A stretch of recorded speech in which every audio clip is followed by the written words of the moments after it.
Hi guys, and welcome back to the channel. I don't know if you remember me. I remember me. It's been a long time because I've been doing this thing called real world stuff, and I'm gonna be honest, it fucking sucks. You know, actually having to go out there and do things that actually make you money, unlike YouTube.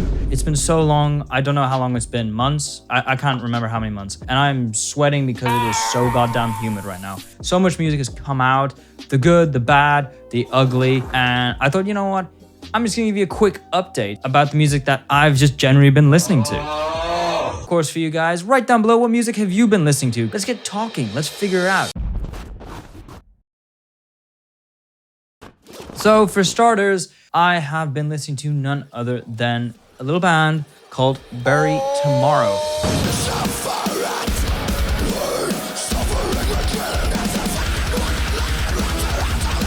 With their new album, called The Seven Sons. I'm no stranger to Bury Tomorrow. I've been listening to them for quite some time. I think since 2015 was the first time I saw them. And I actually saw them live for the first time, which was really cool. They were supporting Parkway Drive. I've been keeping tabs on them, jumping in and out from time to time to see what the band has really been up to. They dropped a new album, and a lot of change has happened since they've dropped this new album. They lost their second vocalist and got a replacement.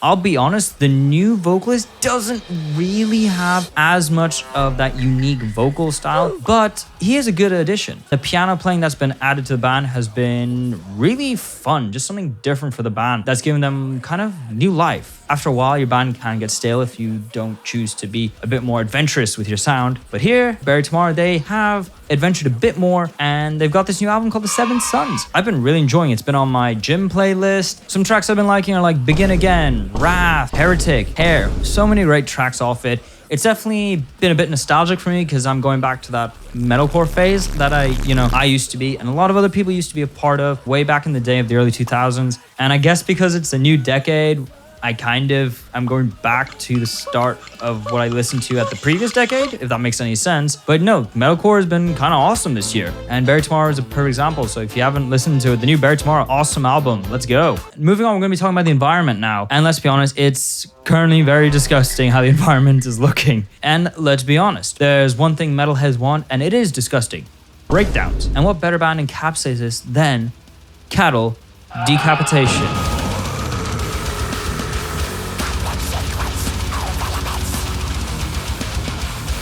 The disgustingly brutal death grind band Cattle Decapitation. A bit of a fan myself. I've been listening to them for many years now, and when I first started listening to them, I never understood why I liked them.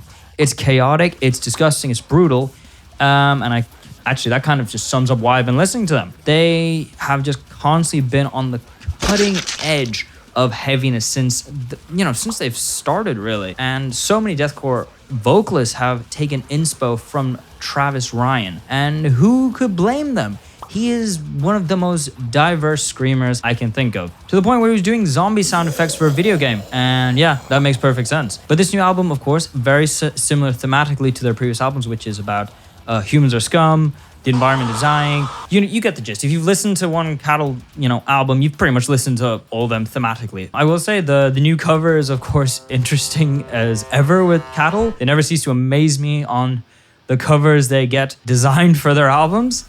I really liked the previous albums one. I forget the exact one, but it was like depiction of Atlas, but it's a skeletal Atlas. And here we have a bug. Oh my goodness! Very interesting for sure. But barring that, another amazing album. It's heavy, it's fast. Travis, of course, has the most dynamic screaming I've ever heard in metal, and honestly, it's just a favorite for me. I highly recommend it to anyone who just likes to see how much they can push their ears when it comes to heaviness. Because I get it, this is not going to be for everyone. This is definitely not going to be for the person who's just started off listening to metal. You'll probably die after about one song.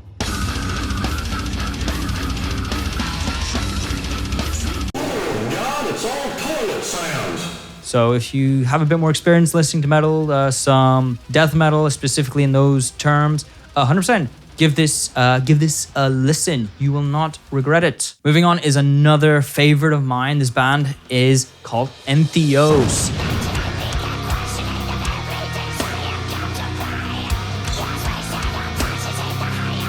The three-piece and definitely one of the tech death bands that just exploded onto the scene in the past few years. And every release they put out, I've been latching onto them and enjoying it so much. Female fronted as well.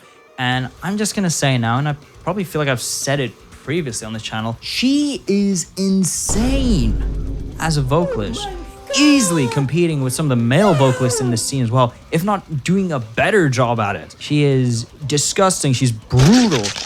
She articulates really well, which I appreciate because, again, in this field of singing and screaming and all that, there's definitely a tendency to mumble, to distort your voice to the point where you're really not enunciating and not many people are gonna really understand what the hell you're saying. And on top of that, in this album, she really experiments and indulges in her actual clean singing voice as well, which, can I just say, is just as good. It is ominous. It draws you in.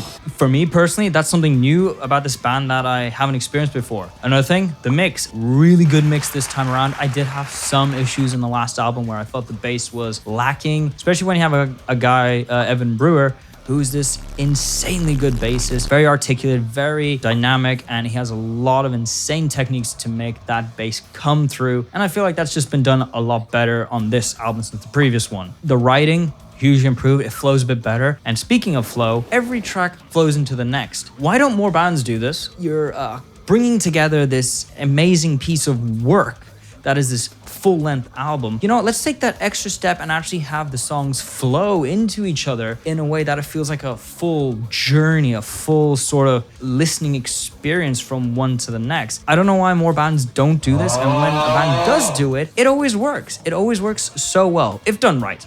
There's been some times where it hasn't worked, but for the most time, you're not going to be wrong if you actually find a way to transition each track into the next. It feels more complete. But overall, Entheos, I think this album was called Time Will Take Us All, something on those lines. I'll leave it somewhere. Entheos, killing it once more, so go check it out. Okay, moving on. This is going to be a very quick one because I don't think there's much I can really say about this album that hasn't been said because it's honestly been out for about 20 years at this point. And that is the 20th anniversary of Linkin Park's Meteora.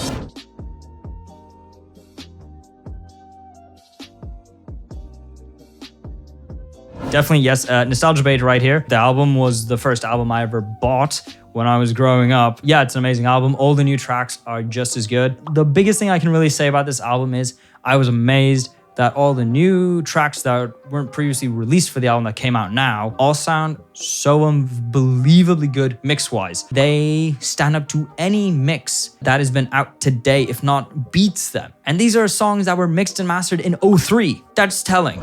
Present it the way that it was presented. It would have been presented back then. If you don't have to mix it, if you don't have to master it, don't do it. So we stuck very closely to that. That is telling for sure. So just on that amazement, I'd recommend listening to this album, and of course all the lives that go with it. So emotional, so beautiful. Yeah, it's the 20th anniversary Meteora. It's obvious. All right, I've talked a lot. I need a coffee break. So if you got a coffee with you, yeah, let's have a drink together.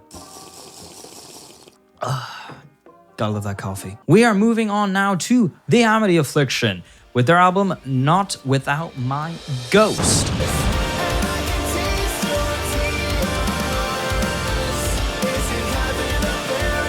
Not gonna lie, I have never really listened to The Amity Affliction in my life. In fact, this is probably the first time I've actually looked into them, so don't kill me. I'm fully aware they're a very good band. They've been very big on the metalcore scene, and I'm fully aware about how big they are. So I finally decided, you know what, this year they dropped an album. I was actually gonna have a look at it. I have previously listened to a couple of tracks from them. I think one was called Like Love, which I loved. It was so emotional, and when you look at the context behind that song, you know, it really pulls at the heartstrings. It really translated in their writing and their composing for that track. And here it kind of continues. I did listen to their previous album when it first came out, like, you know, briefly. I wouldn't say I was, you know, really going in depth listening to it. I'll be honest, I thought the mix was a bit hit and miss sometimes. Here, they've definitely cleaned it up. It has way better balance. It just works more cohesively all in one big package. I really enjoyed the orchestral side of the album because it just adds an extra bit of flavor on top of this very strong foundation that is this metalcore band. Mate, delicious. Some good fucking food. I love the dual vocals. I think they have a very good dynamic with one another. Sometimes with these, I guess you call bipolar metal bands, they can have quite a strong contrast between the verse sections where it's usually a screamers,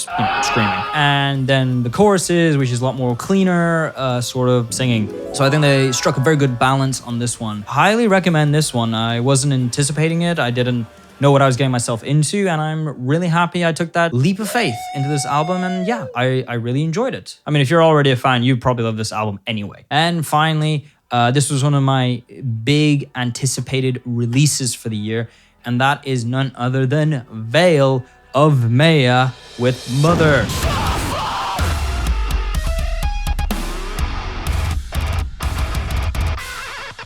Oh yeah! Veil of Maya is, to me, one of the premier djent bands on the scene right now. They just have a way of making some amazing djent. Chaotic, but controlled. Controlled chaos is the best way to describe them. And this time, they came with this new album with this really awesome 80s synthwave aesthetic. And fun fact about me, I do have a soft spot for the 80s. I've never lived there.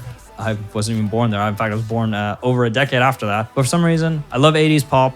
I love 80s music in general. Metallica started in the 80s. Most thrash bands and death metal bands came from the 80s. So if you're a metalhead, you gotta appreciate that decade. Above all that, I love synthwave. I love chillwave, all this sort of stuff. And I love the aesthetic of the 80s. So when they came out with this 80s aesthetic, that Florida, Miami look that reminded me of like GTA, Vice City even. I was all on board. Overall, I did enjoy it. There was definitely some apprehension going into it because some of the tracks that were coming out as singles showed the band definitely indulging a bit more into this sort of, I guess, more accessible style of writing, you know, a lot more power chords, maybe more simplistic writing styles. And I got a bit worried that, oh no, they're trying to appeal to the masses. Oh no, oh no. But I think the thing that helped me sort of stay on board was, I think, with the breakdown on Red Fur. Honestly, one of my favorite breakdowns of the year. It is so technical, robotic, but it has this weird level of organic sense to it. And that sort of just kept me in. And then when the full album came out, the first track sort of dispelled any worries that I had for this band because it was heavy, it was brutal, it was like... That was tough, that was strong. Overall, just loved it. And it just continued there. There was moments where I felt a bit, like, is this going the right direction? Are we moving a bit too far away? What made you to begin with? I definitely feel like they were towing that line between being brutally technical djent, being more mainstream. And sometimes I found the transition between one or the other to be a bit rough. I enjoyed it. It's Veil of Maya. I've never not enjoyed it. All I can say is whoever mixed this album has some weird obsession with the top end because, this is a sound engineering moment, is that for some reason, when listening to this album, I could not stop hearing that snare. That's such a pokey ass snare and that top end in general. But anyway, those were the albums I've been listening to for the past few months. I know it's been a long time and probably I should have had a better video to come back with, but I'll be honest, I've just been ridiculously busy. But I hope that this is at least some idea that I do want to make videos again. So more videos will come out in the future. I'm not gonna say when in the future because I feel like that's just shooting myself in the foot. So I'm not gonna say that, but I will say videos will come out when they come out. I have some good ideas for videos and they will be executed. But yes, until then, if you enjoyed this video, give it a like, subscribe, of course, for more content such as this. Stay hydrated, and I'll see you guys soon. Bye.